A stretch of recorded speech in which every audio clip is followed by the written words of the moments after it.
नमस्कार, आप देख रहे हैं टीवी 9 भारतवर्ष। मैं हूं नंद कुमार नायर और ये है इस साल का द ऑटो 9 शो का आखिरी एपिसोड।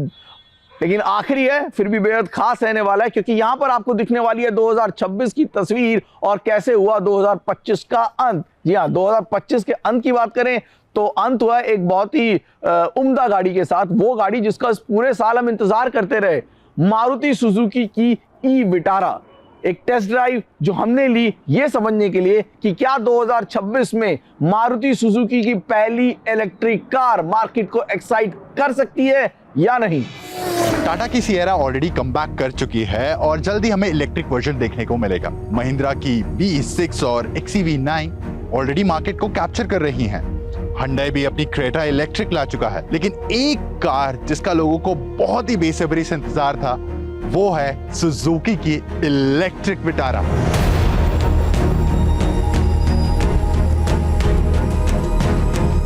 इतना वक्त लग गया भारत की सबसे बड़ी कार कंपनी को अपनी पहली इलेक्ट्रिक कार लाने में। जब बाकी कंपनियां ईवी मार्केट में गलतियां कर रही थी, सीख रही थी और कस्टमर्स समझ रही थी, तब मारुति सुजुकी इंतजार कर रही थी। अब सवाल ये नहीं कि ई विटारा आई या नहीं, सवाल ये है इतनी देर के बाद क्या ये डिले जस्टिफाई होता है। क्योंकि मारुति सुजुकी सिर्फ एक ब्रांड नहीं, वो भारत की मोबिलिटी की रिस्पॉन्सिबिलिटी भी रखता है। डिजाइन की बात करें तो ई विटारा साफ सुथरी और शार्प दिखती है। स्ट्रॉन्ग एंगल्स, क्रिस्प लाइंस और मारुति के पहचान के साथ नए एलिमेंट्स। ना ओवर स्टाइल्ड ना बोरिंग। डिजाइन संतुलित और सुरक्षित है, लेकिन ऐसा नहीं जो पहली नजर में ठहरने पर मजबूर करे। क्रेटा ईवी, विंसर ईवी और महिंद्रा की XEV9X के सामने ई विटारा थोड़ी फीकी महसूस होती है। ये ईवी इंडिया में बन रही है पूरी दुनिया के लिए और बनी है बिल्कुल नए हार्टेक ई प्लेटफॉर्म पर। यानी ये सिर्फ एक्सपेरिमेंट नहीं, ई विटारा मारुति सुजुकी का ग्लोबल ईवी एंट्री पॉइंट है। लेकिन ये एंट्री पॉइंट मारुति के लिए कितनी महंगी साबित होगी ये वक्त बताएगा, क्योंकि मारुति एक प्रीमियम नहीं, मास मार्केट ब्रांड रही है। गौरतलब है कि जिम्नी के साथ कीमत के मामले में मारुति पहले ही हाथ जला चुकी है।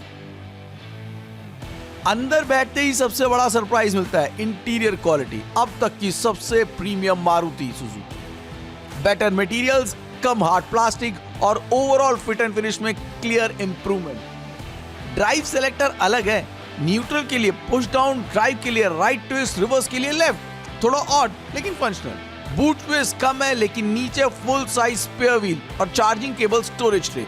प्रैक्टिकल थिंकिंग अभी भी बाकी है, लेकिन प्रीमियम फील के साथ प्रीमियम एक्सपेक्टेशंस भी आती हैं। आपने आजकल देखा होगा बहुत सारे लोग सनरूफ से बाहर निकले रहते हैं, आजकल तो ट्रेंड बना हुआ है। बट ई विटारा में आप ऐसा नहीं कर सकते because fixed glass roof. But one thing which is weird, आप मुझे इतना प्रीमियम फील करा रहे हो नीचे गाड़ी में और ये फ्लैप मुझे हाथ से बंद करना है, so this is little bit weird. और यहीं कुछ सवाल खड़े होते हैं। पैनोरामिक सनरूफ नहीं है, डुअल जोन क्लाइमेट कंट्रोल नहीं है, पावर टेलगेट भी नहीं है।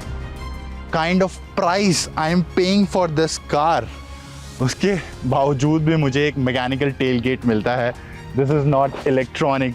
एट दिस प्राइस पॉइंट मैं सारी कारों में ही एक्चुअली ऑटोमेटिक टेलगेट देख चुका हूँ, but not the E Vitara. हाँ, सेफ्टी में कोई समझौता नहीं, 6 एयरबैग, ESC, ट्रैक्शन कंट्रोल और लेवल 2 एडास। लेकिन जिस ईवी सेगमेंट में buyers features by features comparison कर रहे हैं, क्या ये मिसिंग बिट्स नोटिस नहीं होंगे?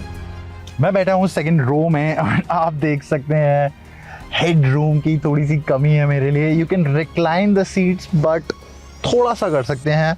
And under Thai support is not good at all. This is not something expected from Maruti. एक और चीज़, यहाँ पर आपके लिए एक आर्मरेस्ट आ जाएगा। काफ़ी वियर्ड आर्मरेस्ट है क्योंकि बीच में मुझे यहाँ पर स्पेस दिख रहा है। मैं एक्चुअली पीछे पूरा बूट देख सकता हूँ। मोटर ऑप्शंस 2 दिए गए हैं, 61 किलोवाट बैटरी के साथ 174 bhp, 69 किलोवाट बैटरी के साथ 144 bhp। All wheel drive version global market में है, इंडिया के लिए फिलहाल नहीं है। Claim range 543 kilometre. Acceleration aggressive है क्योंकि ट्यूनिंग परफॉर्मेंस नहीं, रेंज और ड्राइवेबिलिटी के लिए की गई है। इको, नॉर्मल, स्पोर्ट्स मोड्स मिलते हैं, लेकिन रीजन ब्रेकिंग बदलने के लिए टच स्क्रीन में जाना पड़ता है। सिंपल काम को कॉम्प्लिकेटेड कर दिया गया है। लेकिन राइड क्वालिटी और कंपटीशन, यही होगा असली टेस्ट।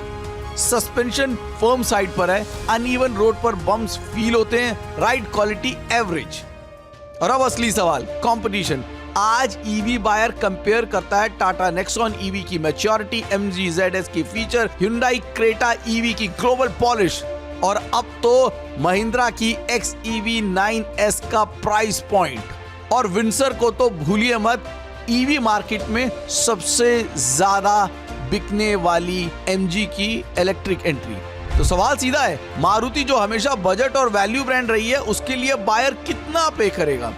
ब्रांड के नाम पर, नेटवर्क के भरोसे पर, या सिर्फ पीस ऑफ माइंड के लिए? खासकर तब जब मारुति ने हाल के सालों में मार्केट शेयर भी खोया है। ईवी सिर्फ एक नया सेगमेंट नहीं है, ये फ्यूचर का फैसला है। ई विटारा मारुति का ग्लोबल ईवी एंट्री पॉइंट है, लेकिन ये एंट्री मारुति के लिए कितनी महंगी साबित होगी, ये वक्त बताएगा।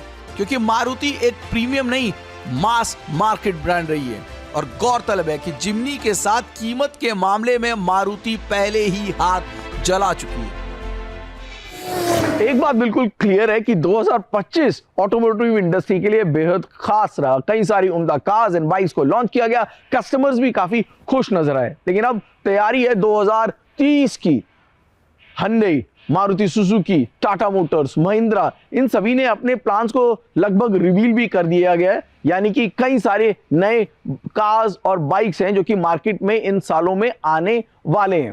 और इसी की कवायद में शायद Hyundai मोटर इंडिया ने एक ग्लोबल पार्टनरशिप करी है ICC के साथ, वो भी मेंस एंड वुमेन्स क्रिकेट को लेकर। क्या है ये पूरा मामला, जानने के लिए चलते हैं सीधा तरुण गर्ग जो है Hyundai इंडिया के MD। सबसे पहले ये बताइए, ये पार्टनरशिप क्रिकेट के ग्लोबल फ्यूचर को कैसे रिडिफाइन करती है, कल्चरली भी और इमोशनली भी? ये पार्टनरशिप जो है वो एक ग्लोबल कल्चरल लैंडस्केप, जो क्रिकेट का लैंडस्केप है, उसको कैसे रीइमेजिन करके आगे वाले पीरियड में कैसे क्रिकेट को अगले स्तर तक ले जाना, और कैसे क्रिकेट को नए फैंस से जोड़ना, और जो एग्जिस्टिंग फैंस हैं उनके जो रिश्ते हैं क्रिकेट से कैसे उनको डीपन करना। इसका उद्देश्य है कि सिर्फ मेंस क्रिकेट नहीं बट विमेंस क्रिकेट को भी और आगे लेकर जाए। Hyundai एक बड़ी ग्लोबल कंपनी है, बहुत रीच है उनकी। ICC ऑब्वियसली क्रिकेट की सबसे बड़ी ऑर्गेनाइजेशन है, संस्था है। दोनों मिलकर कंज्यूमर्स को, फैंस को अपने फोकस में रखेंगे और जो फैंस का पैशन है स्पोर्ट के लिए उसको और आगे बढ़ाएंगे। मिस्टर गर्ग, आप क्या मानते हैं? बिल्कुल, देखिए मेरा मानना है कि 250 करोड़ फैन है दुनिया भर में। भारत में ही लगभग 60% फैन भारत में है क्रिकेट के। एक तरह से जुनून है क्रिकेट का। और मेरा ये मानना है कि जो Hyundai है वो लीडिंग इनोवेटर है मोबिलिटी में, और ICC एक सबसे प्रेस्टिजियस ग्लोबल स्पोर्ट्स बॉडी है। तो एक बहुत नेचुरल पार्टनरशिप है ये, और लगभग हम पिछले 20 सालों से किसी न किसी तरीके से क्रिकेट से जुड़े हैं।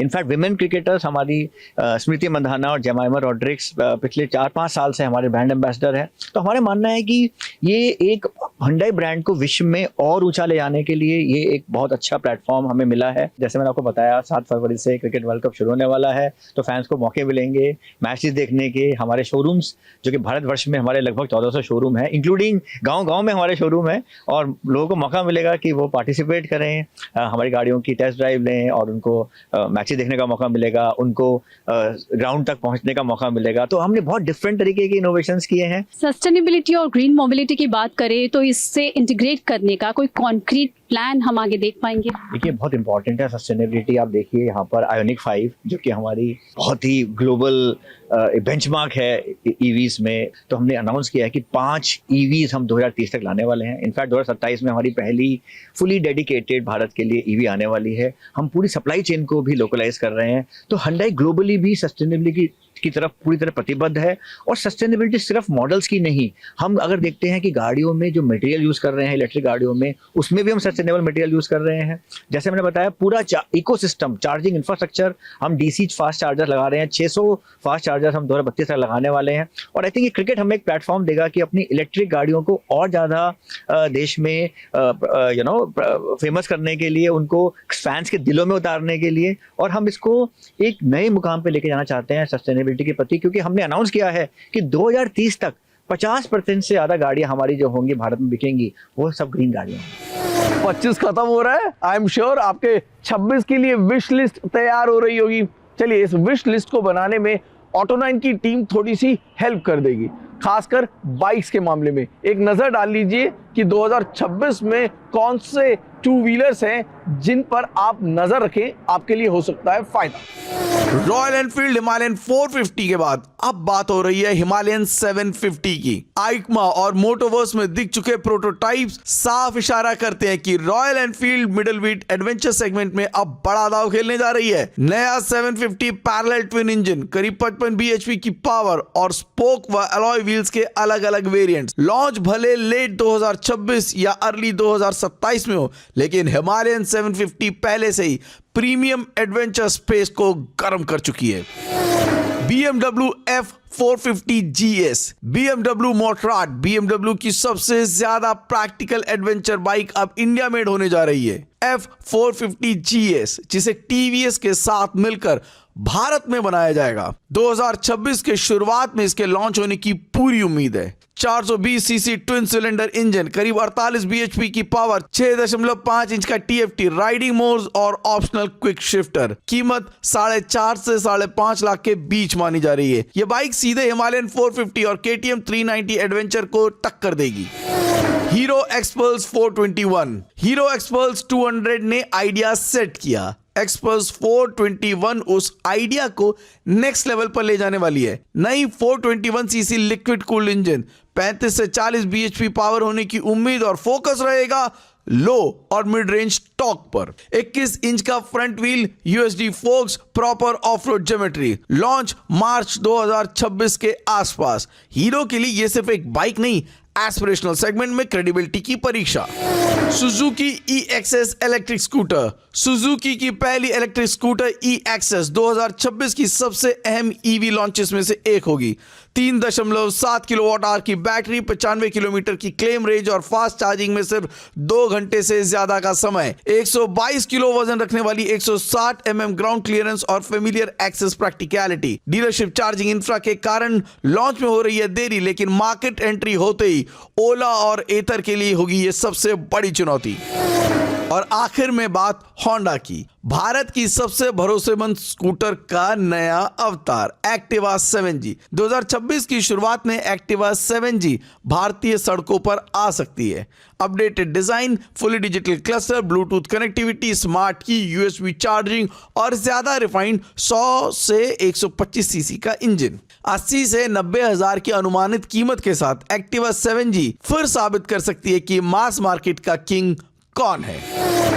एडवेंचर बाइक्स हो या इलेक्ट्रिक स्कूटर, 2026 दो पहिया मार्केट के लिए इनोवेशन और कंपटीशन से भरा होगा।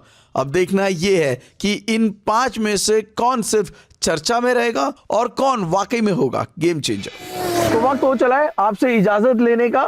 ऑटो9 की पूरी टीम की तरफ से आप सभी को नए साल की ढेर सारी शुभकामनाएं।